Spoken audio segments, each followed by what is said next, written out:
Bonjour et bienvenue sur la chaîne du blog MathOS.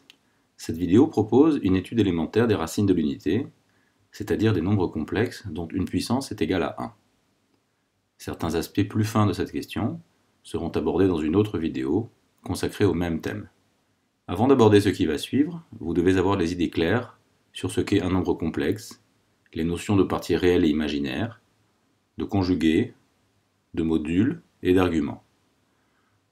Pour ce qui concerne l'écriture exponentielle d'un nombre complexe et la notion d'argument, je vous suggère de consulter d'abord une autre vidéo de la chaîne en cliquant sur le lien qui apparaît en haut de l'écran. Un autre prérequis est l'usage des notations sigma et pi pour manipuler des sommes et des produits. On s'en servira un peu en fin de vidéo. À présent, entrons dans le vif du sujet. On se donne un entier naturel n supérieur ou égal à 1 et l'on s'intéresse à l'équation z puissance n égale 1. En préambule, on va résoudre cette équation dans R. Dans ce cadre restreint, et afin de respecter les habitudes de notation, l'inconnu sera noté x plutôt que z. On sait que l'application f indice n, qui a tout réel x associe x puissance n, est strictement croissante lorsque n est impair. Pour n supérieur ou égal à 3, sa dérivée est strictement positive, sauf en 0 où elle est nulle, et pour n égale 1, c'est évident. L'équation x puissance n égale 1 possède donc au plus une solution. Il est par ailleurs évident que 1 est solution, et par conséquent, notre équation possède dans R une solution unique lorsque n est impair. Cette solution est 1. Dans le cas où n est pair, l'application f indice n est elle-même paire, c'est-à-dire qu'elle vérifie pour tout x la condition fn de moins x égale fn de x. Comme fn est strictement croissante sur R+, il en résulte qu'elle est strictement décroissante sur R-, et l'équation x puissance n égale 1 possède au plus une solution positive et au plus une solution négative. Comme moins 1 et 1 sont évidemment solutions, ce sont donc les seuls. On résume. Dans grand R, l'équation x puissance n égale 1, où n est un entier naturel non nul, possède 1 pour seule solution si n est impair, moins 1 et 1 pour seule solution si n est pair. Passons maintenant à l'étude de l'équation z puissance n égale 1 dans le champ complexe. On va commencer par chercher une condition nécessairement vérifiée par les solutions. Soit donc z un nombre complexe tel que z puissance n égale 1. On sait que le module d'un produit de nombres complexes est égal au produit de leurs modules, et par conséquent que le module de z puissance n est égal à la puissance n-ième du module de z. Donc en passant en module, dans l'égalité z puissance n égale 1, on obtient module de z à la puissance n égale 1. Et comme le module de z est un réel positif, on en déduit, d'après l'étude préliminaire, que le module de z est égal à 1.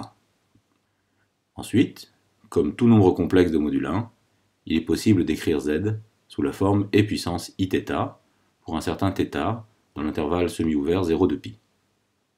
D'après la formule de Moivre, la condition z puissance n égale 1 prend la forme e puissance inθ égale 1. Or, on sait que pour tout réel petit t, la condition e puissance it égale 1 équivaut à l'existence d'un entier relatif k, tel que t égale 2kπ. Ainsi, il existe k appartenant à z, tel que nθ égale 2kπ, et donc z égale e puissance 2ikπ sur n. En outre, comme θ appartient à l'intervalle semi-ouvert 0 de pi, on voit que k est compris entre 0 et n-1. Les solutions complexes de l'équation z puissance n égale 1 sont donc nécessairement de la forme e puissance 2ikπ sur n pour k entier compris entre 0 et n-1. Il est maintenant temps d'envisager la question réciproque. Supposons que z soit de cette forme. Il est immédiat, avec la formule de Moivre, que z puissance n égale e puissance 2ikπ sur n à la puissance n, c'est-à-dire e puissance 2ikπ, et donc égale à 1. Ainsi, on peut affirmer à ce stade que l'ensemble des solutions complexes de l'équation z puissance n égale 1 est donné par l'ensemble des e puissance 2ikπ sur n pour k entier relatif, compris au sens large, entre 0 et n-1. Mais contrairement aux apparences, il n'est pas encore établi que cet ensemble soit de cardinal n. Qu'il possède au plus n éléments, c'est clair, mais qu'il en possède exactement n, il faut l'expliquer. En effet, il se pourrait a priori que pour deux entiers k et l différents, disons par exemple k strictement plus petit que l, et tous deux compris entre 0 et n-1 inclus, on ait e puissance 2i pi sur n égale e puissance 2i l pi sur n. Mais ceci imposerait, en divisant chaque membre de cette égalité par e puissance 2i pi sur n, que e puissance 2i facteur de l-k pi sur n soit égal à 1. Et donc il existerait un entier q relatif tel que 2 facteurs de l-k pi sur n égale 2qpi, c'est-à-dire après simplification, l-k égale qn. Autrement dit que l'entier l-k serait multiple de n. Mais ceci ne tient pas la route, car cet entier l-k est strictement compris entre 0 et n, et il n'existe tout simplement aucun multiple de n qui soit compris entre ces bornes. Finalement, on a prouvé que l'équation z puissance n égale 1 possède exactement n solutions complexes, à savoir les nombres e puissance 2i pi sur n pour k entiers compris entre 0 et n-1 inclus. Ces nombres sont appelés les racines nièmes de l'unité, et leur ensemble est traditionnellement noté un. Il s'agit d'un sous-ensemble de l'ensemble U des nombres complexes de module 1.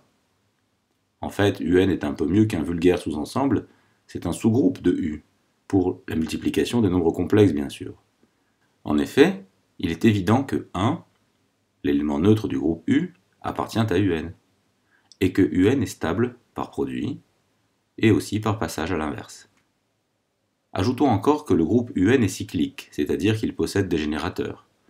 Par exemple, le nombre oméga indice n égale exponentielle 2i pi sur n, qui appartient à un, est clairement un générateur de ce groupe, puisque toute racine nième de l'unité est une puissance de oméga n, ce qu'on voit directement via la formule de Moivre.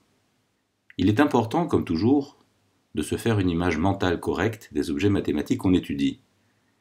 Les nombres complexes se représentent par les points d'un plan. Dès lors qu'un repère orthonormal de ce plan a été choisi, chaque nombre complexe z égale x plus y avec x et y réels est naturellement associé au point grand M de coordonnées x et y.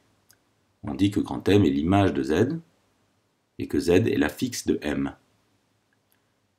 Si l'on place les images des racines nièmes de l'unité, on obtient les sommets d'un polygone régulier inscrit dans le cercle unité.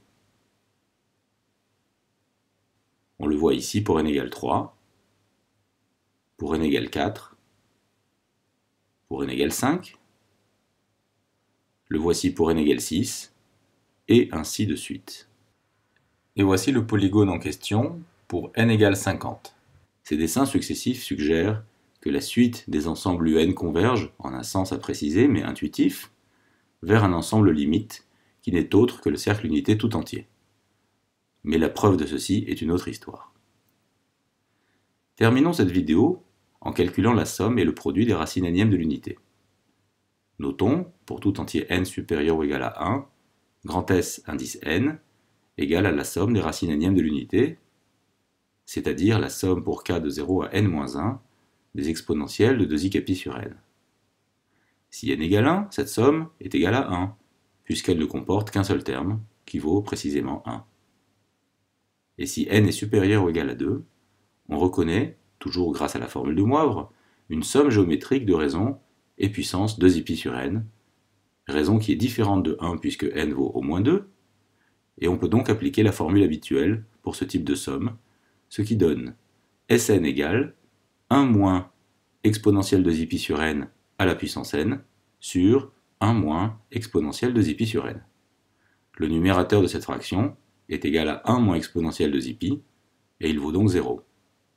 Bref, si n est supérieur ou égal à 2, alors la somme des racines nièmes de l'unité est nulle. Passons au produit.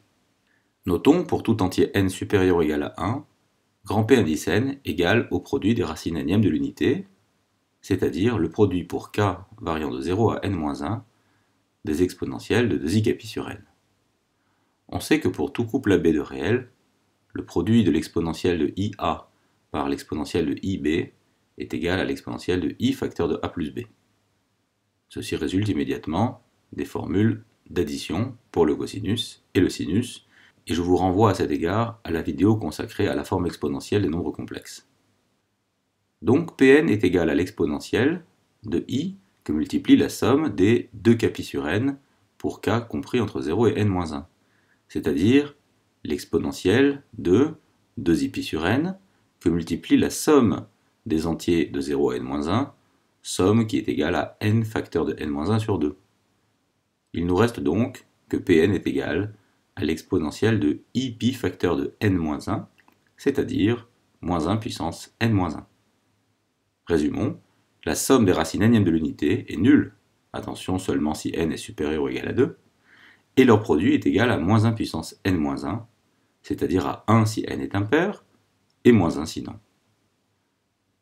Cette vidéo est à présent terminée, j'espère qu'elle vous a plu et qu'elle vous sera utile. Et je vous remercie de laisser votre commentaire en dessous de la vidéo sans oublier le petit pouce bleu. Je vous invite aussi à venir faire un tour sur le blog MathOS, dont l'adresse est visible en bas de l'écran. Une bonne journée à vous et à la prochaine.